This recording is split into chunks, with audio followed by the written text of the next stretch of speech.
Now, if cameras are not your top priority in a flagship phone and you want the absolute best in terms of gaming performance, well, it's this phone right here. Redmagic has done it again with the fastest gaming phone that I have tested out. Fan-cooled Snapdragon 8 Gen 3. It has a larger battery now with a capacity of 6,500 mAh. 80-watt charging, a very nice flat AMOLED screen that is 6.8 inches, 120 Hz with an under-display camera, so it's uninterrupted screen there. You don't have an ugly notch or a cutout. We have the gaming triggers, they're 520 Hz, the sampling rate of those. You can configure those with the software. I'll show you a little bit about them in this review, and why this phone, I think, is the best there is for gaming phones. If you're really serious about your mobile gaming, it's the phone to get. This is what you'll find included with the Redmagic 9 Pro, a Type-C to Type-C cable, our charger, which is 80 watts. They include a clear case, so you can still see the back with all the LEDs, and it offers minimal protection, just really for the top and the bottom and the corners. So not a lot there. You may want to put another case on it, but hey, you may want to still see those LEDs. And there is this, which is a warranty card. So this is a bit of a heavy phone, 229 grams. I wouldn't call this lightweight at all. And it is 8.9 millimeters thick. So you can see here on the right-hand side, we've got a switch there, dedicated switch to put it into the gaming mode. So you flick that. And you get this little effect here, and you feel the haptics from the little motor, which, by the way, is quite good. So that goes into the dedicated gaming mode. This is our power button, the volume up and down. That's the exit vent for the fan, and you can see our gaming triggers. So these now have LEDs within them. You can customize those. So it's a metal frame. The build quality is very good. I do like it. 120 Hz screen. This is AMOLED, and I think it's a really nice screen to have for a gaming phone. It's a flat panel and nice slim bezels here, and of course it's got the under-display camera. This is 16 megapixels, and really you cannot see it at all. When you're in the sun, occasionally you see like a little sun logo going over where those pixels are, where the camera is. But this is by far the biggest weakness of this phone, is it's not for people who take lots of selfies, film lots of vlog video. You'll see later on with my sample footage. But the under-display cameras, they can only take them so far, really, and they're not really that good, the quality of them. Let's be honest here. They're terrible because the camera's looking through all those pixels. That's the downside to this phone. It's not really camera orientated. It's all about the gaming, which it does spectacularly well, as you see later on with the cooling. So up here at the top, we do have a 3.5 millimeter headphone jack, yes, and we've got IR transmitter there too. Loudspeakers, they are very good. I'll give you a sample of those later on in the review. So the tray here takes 2 nano SIMs, no micro SD card support, video out, and fast USB 3.1 transfers too with this. And this is another one of the changes here we have. So they now have gone with this flat glass panel on the back of it, so the cameras do not stick out at all. It just makes it a little bit better in hand. So you can see here we've got the two cameras. Now they made a change there. The ultra wide is now 50 megapixels, main camera is 50. The fan, they've designed it now to look almost like it's a flash module or another camera there. This is the 09 for the Redmagic, of course, 9 Pro. This is backlit, backlighting there, and with the 120 Hertz touch response sampling rate triggers, they've got LEDs within them too as well that I talked about. So the build quality, very good. It's just a little heavy, but of course we do have a very large battery in this, being 6,500 milliamp hours. So the screen is, I think, an excellent panel for a gaming phone. I like the fact that it's flat. We don't have the annoyance of a notch or anything like that. And they do offer this, which is a refresh rate override option of having 90 Hertz, which is good. You don't see a lot of brands doing that anymore, just like 3.5 millimeter headphone jack, of course, that we've got there at the top. And you can set it to 60 if you need to save on your battery, or force it to 120 Hertz, which is what I'm doing at the moment. I just prefer to keep it at 120, or you can even put it onto auto, which then is dynamic. So you have your color modes and temperature. You can adjust and tweak all of that. So good to see they give us these kind of options. And let's talk a little bit about the brightness here. So you can move the slider right to the top, and I've measured just over 560 nits. If you're out in direct sunlight, as you can see now with the display, it is bright enough that you can make it out. You can send messages. You can use the phone pretty much normally as you would when you're out in about The phone is running Redmagic OS version 9, and I do have the latest update before I posted this video. Now, the ROM is very fast, really responsive. I've noticed no lag, and got the Snapdragon 8 Gen 3. We have the 12 gigabytes of RAM and 256 gigabytes of storage, which is UFS 4.1. So it is very good to performance, and I've had no issues with it. It's very fast. It seems to be running at 120 Hertz the whole entire time too. So when you turn it on for the first time, there's not really much bloatware at all. There's only about one or two applications. You can clearly see here, they've got booking.com. That's about it. It's not like brands, Xiaomi naming a few, or Realme that like to put a lot of bloatware in there. There's no advertisements within any of the system apps either. So we have a Widevine Level 1 cert for Netflix, Amazon Prime Video. You can watch that in full HD, which is good. Camera 2 API support is level 3, so that is the maximum there if you wanted to try out some Gcam ports or use open camera, but you can't squeeze out any more quality out of the front-facing camera, unfortunately, because that's a physical hardware thing. With the pixels, of course, the sensor has to look through and around. Geekbench 6, so for synthetic benchmarks here, testing this one out, phenomenal score, really good, really high. The fan is on when I ran this. If it detects your gaming or it's a benchmark, the fans will come on. Normal use, the fan is not on, but you could manually put it on if you wanted to. The OpenCL score, so again, very good for this hardware. You'd expect it to be great because, well, of course, we're now on the new Snapdragon 8 Gen 3, and it is a huge step up for the GPU performance, CPU as well, all around. It's a big step up. The performance, as you can see, with this synthetic benchmark, we're getting well over 2 million points here, and this is the highest yet I have seen to date. And you see the temperatures went up 10.7 degrees Celsius. So yeah, it's generating a bit of heat there. It's got a lot of power that it needs to cool down. But I'm not really noticing in day-to-day use and even gaming, comparing it to, say, a Snapdragon 8 Gen 2 to the Gen 3, you don't really notice the increase in performance. It's only in the synthetic benchmarks that I really do see. You don't see it in real, just normal kind of day-to-day stuff.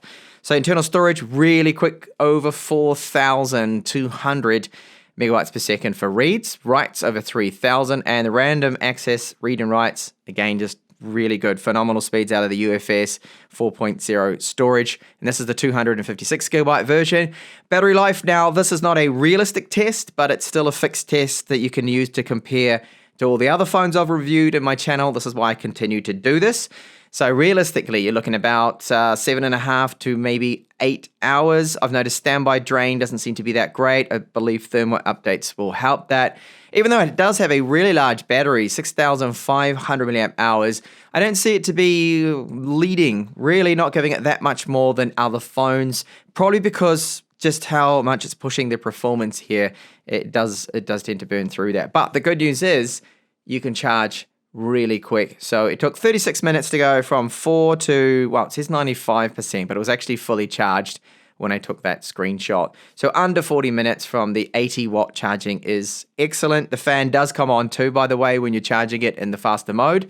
And how about throttling? So I ran the very demanding 3D Mark Wildlife Extreme Stress Test. It goes for 20 minutes, and you can see that it throttled 2.2% only. That is the difference the cooling does make. It really does make a difference. Does it get hot? Yes, 55 degrees Celsius. The frame around the outside does get incredibly hot when you're pushing it super hard for long periods. If you play Genshin Impact top settings for like 2 hours, you're going to feel that heat in the frame. That is the trade-off with the kind of performance we have. And remember, the fan's helping. The fan is stopping basically any throttling, but it's still getting that heat around, building around the frame. So that's why it's gotten up here to 55 degrees. Whoa, very hot. Now, if you're buying this phone, you're probably going to get it for the gaming, of course. So the gaming mode is great to have, a dedicated hub with all your games and a lot of different settings. So you can see I've got my games listed right there. And you can go along and customize a lot of things. You've got operations there for the touch response, the performance modes you can set. There's also an in-game widget that you can slide along that I'll show you too when I start the game. Net settings, there is a lot in here. They also do have some accessories, but they didn't send those out to me, so I can't show them. I've just got the phone itself. So you see all the different games in there. So I just go into Genshin Impact, which is, of course, the most demanding, or I believe one of the most demanding games out there. Now the gaming performance is very, very good here. So constant 60 frames per second with Genshin Impact on the highest possible settings at 60 frames per second. You do sometimes see it dip down a little bit. The frame rate might go to 56 on average frames per second in more demanding area and big boss battles. And when you load in certain new areas of the map, it will dip a little bit the frame rate, but it comes right back up to that 60. It's something to do with caching and not so much the Snapdragon 8 Gen 3. By the way, with the fan cooling it, it stops the throttling, but will the phone get hot after long extended periods of gaming? It does get a little warm. The frame I've measured up to 53 degrees, so that's getting hot to the touch, a little uncomfortable, but not as hot as when you do run, for example, a synthetic benchmark. That's when it will hit 55 degrees plus, getting, really hot there. You can feel it. So with Call of Duty here, PUBG I decided to play in the end. Very good performance. This is a more lighter title, so it was a steady, constant 60 frames per second. Unfortunately, that was the highest frame rate I could set, was just the 60. And with the gaming triggers at the top, it really does add to the gameplay, make it a lot easier, especially for titles like PUBG or Call of Duty. So the best, I think, right now that you can get when it comes to gaming performance is this phone, the Redmagic 9 Pro. And over to the cameras now with the Redmagic 9 Pro. So front-facing under-display camera, this is the weakness of it. The video quality for under-display cameras has improved a little bit, but you can see it looks like the screen maybe needs to be cleaned. The lens is dirty or something.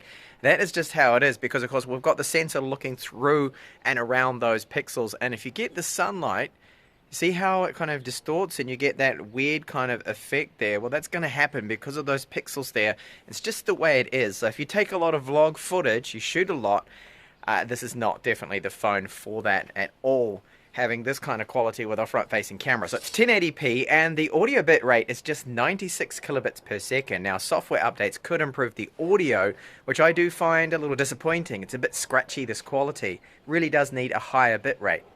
Rear cameras, 50 megapixel. Now we don't have optical image stabilization, but we do have electronic. And it seems to be okay, the electronic image stabilization. It's not the best I have seen. And again, the audio bit rate is just dragging down that quality a little bit, only being 96 kilobits per second. So you can shoot 4K 30, 4K 60, 8K 30 frames per second. And you see if I pull back here, that I cannot go over to the ultra-wide camera. You need to start with either the main camera or the ultra-wide. So with the ultra-wide you can shoot 4K 30 and 60 but no 8K. Rather rough day today here to see. I shouldn't get too close, I'm probably going to get splashed and wet. And this of course is using electronic image stabilization. Over to still, so this is our front selfie quality, not good. Rear portraits are not really that good either. There's a little bit of skin smoothing happening, even though I'm pretty sure I had disabled that. One area that has at least improved a little bit is the ultra-wide camera. Certainly better than what we saw with the previous models, just capturing a little bit more detail, not looking as bad as what they used to before. The main camera here can take, yes, sometimes an okay shot, but what I have noticed is that it will sometimes overexpose, and quite often you can see with this shot here with Vera, it's clearly a little too bright in some places there. Now, night shot mode, this is very disappointing, and I think it's dragged down a little bit by the fact that it does not have any optical image stabilization, this sensor, and if they had that, they could hold then longer shutter rates, but overall, disappointing cameras for a flagship phone. Redmagic's done a really good thing here with this gaming phone, and I think all gaming phones need that, and that's the 3.5mm headphone jack. So you can use your favorite headphones with it, your old analog 3.5. If you use Bluetooth, which you can of course, you're going to have issues with latency, especially with gaming. So we've got the two loudspeakers, both top and bottom firing. They sound good. The 3.5mm quality, I don't have any complaints either. It is also very good. We've got noise cancellation with our voice calls, and the haptics does feel quite nice. It's good, strong little pulses from this, which again suits a gaming phone. So the speaker sample I'll give you is 100% volume. You'll hear that they are loud, they've got a little bit of bass to them, and overall, I think, good speakers for a gaming-orientated, focused phone.